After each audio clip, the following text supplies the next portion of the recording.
Bismillahir Rahmanir Rahim. Masu kallon barkanku da sake saduwa da mu a cikin wannan shiri na Daily Horoscope of Zodiac Sign wanda Malam Mubarak PRK ke gabatarwa. A yau za ku ji karatun namu ya karkata zuwa ga ainihin burujin shiga rana da ta shiga burujin Dalhu.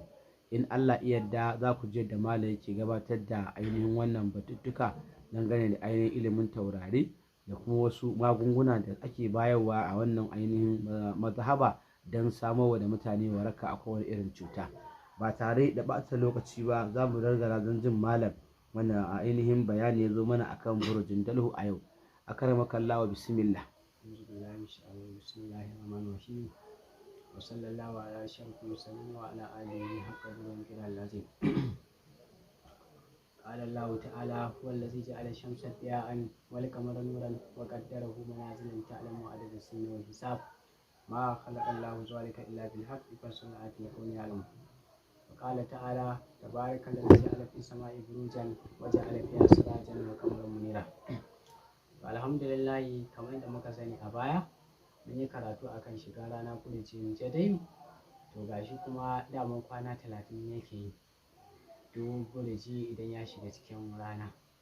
To alhamdulillah, to yanzu rana ta shiga burjin Dalhu, a shi ma yanzu za akalla sai ta yi kwana 30 kafin ta fita.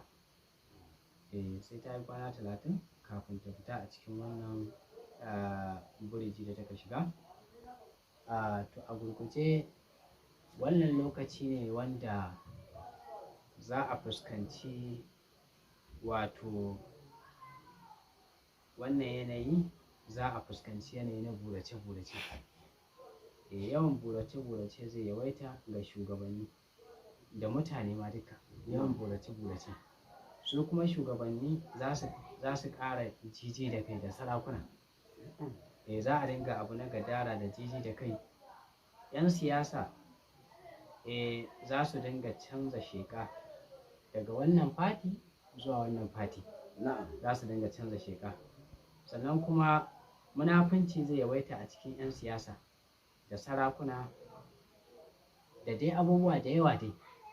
Wannan a takaice muka kawo. Sannan kuma shugabanni za su samu cikakkiyar dama, cikakkiyar dama. Lallai shugabanni za su samu cikakkiyar dama. Sannan kuma za a fitar da sababbin dokoki. Ma'ana za su samu cikakkiyar dama kuma za su fitar da dokoki, ma'ana za su dinga yin yadda suke so ba tare da wata matsala ba, sai dai kawai dai a ji tsoron Allah. A wannan yanayi za a sami yawaitar sauye-sauye da kuma tsare-tsare da sababbin sana'o'i.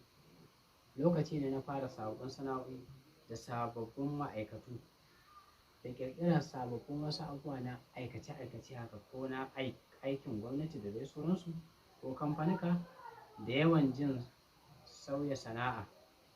Sai ka ga mutum yana wannan sana'an ya sauya ya shiga wata sabuwar sana'a, ko yana wannan sana'ar sai ya sauya ya shiga wata sabga daban. Wanda mutum lallai ba tare da mutum wai ya sare zai canza sana'an ba, kawai sai ya ji bara ya canza sana'a. Sannan za a samu yawaitar rabuwar aure, wanda daman kaddaran a wannan shekaran sai an kai hankali nesa, idan ba haka ba za a samu yawaitar rabuwar aure da watsewar alaƙar soyayya tsakanin masoya. A wannan lokutan in ba a kai hankali nesa ba za a yi ta rabuwa da masoya. Za a yi ta warware alaƙa, ana alaƙa da mutum an daɗe ana yi, sai wani abu ya zo akasi kaɗan, in ba a kai hankali nesa ba sai ka ga an warware alaƙa. Da rashin uzuri a cikin jama'a, da sauran razana, da yawan roƙe-roƙe, shi ma zai yawa. Za a sami yawan roƙe-roƙe, lallai kam. Sannan kuma akwai mutane za su wani cikin ɓacin rai, wasu lokuta sai ga mutane za su dinga wuni cikin ɓacin rai da jin ƙuncin rayuwa da ciwon zuciya, wato da kuma da jiran fitina. Sai ga mutum yana jiran fitina ta taso. Da fatan dai an fahimci yadda yake nufi.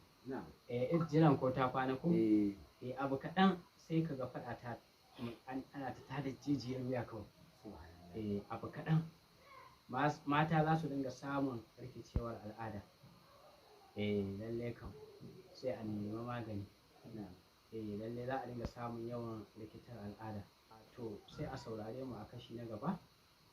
Insha Allah za mu kawo a cikon karatun abubuwan da yake za mu kawo sauran abubuwan da zai faru da kuma irin addu'o'in da ya kamata mutane su yi a cikin wannan wata don samun buɗi da ɗaukaka.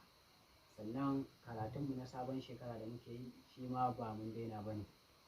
Yawwa a kwana biyu na ɗan ji shiru sakamakon wasu dalilai, kuma insha Allah shi ma za mu dinga ɗora karatun sabon shekara. Akwai addu'a ta sabon shekara da ita ma ba da jimawa ba za mu fidda ita insha Allah.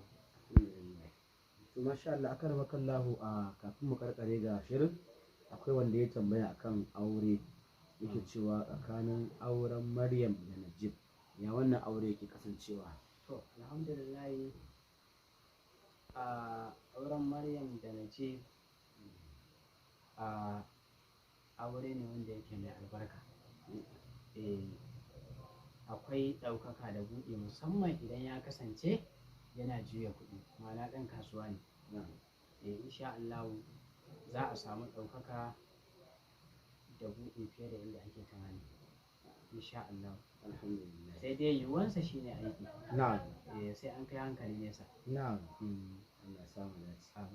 Barakallah, ga mai tafin hannu yana so ya ji kaddararsa da kuma ainihin yadda al'amuran suke gudana a rayuwa. Shi ne wannan hannu yana fuskantar tsayawa harkoki da kuma lalacewa harkoki, amma insha Allah burika za su cika cikin wannan shekara, kuma akwai batun alƙawarka da batun aure duka dai zai tattaso.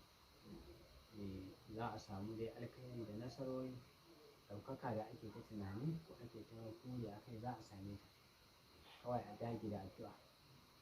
Ga sabgogi na kasuwa da za a fara wanda yake su ma yana da kyau kai magana a tantance maka wanda ta dace a ciki. Insha Allah. Allah ya samu dace. To masu kallon mu duka a nan shirin namu ya zo ƙarshe. Kun je da malam ya magana dangane da ainihin wannan shigowar rana Burjin Dalhu, kana kuma ya yi magana dangane da kuka bibiye mu a ainihin sa bidiyo na gaba. Za ku je da za a ba da addu'o'i musamman na masu wannan burji da za su yi addu'a don samun buɗe ɗaukaka in Allah ya yarda. Abubakar Arama nake cewa ku bibiye mu a bidiyo na gaba. Wassalamu alaikum wa rahmatullahi ta'ala wa barakatuh.